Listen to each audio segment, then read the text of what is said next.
Здравствуйте, уважаемые жюри конкурса «Росмолодежь Гранты». Меня зовут Яркова Олеся. Я ученица психолого-педагогического класса школы номер 18 города Сыктывкара. Я очень увлеченная натура, активистка и волонтер школы. Участник различных движений РДШ, РДДМ, капитан команды по «Что, где, когда», победитель различных муниципальных и региональных конкурсов.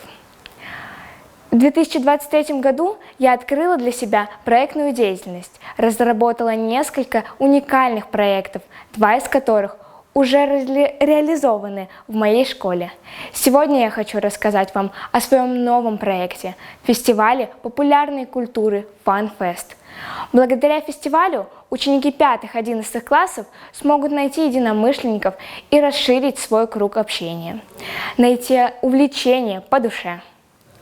Фестиваль популярной культуры – это место, где встречаются косплееры, любители комиксов и анимации, фанаты фантастики и фэнтези, игроки в настольные игры и просто гики всех направлений. Фестиваль популярной культуры FunFest станет настоящим праздником для всех поклонников поп-культуры. Главные премьеры из мира фильмов, сериалов, компьютерных и настольных игр и, конечно же, популярных комиксов, аниме и манго. Это яркое шоу для всех, кому не чужда современная поп-культура в любых ее проявлениях. Надеюсь на вашу поддержку. Спасибо за внимание.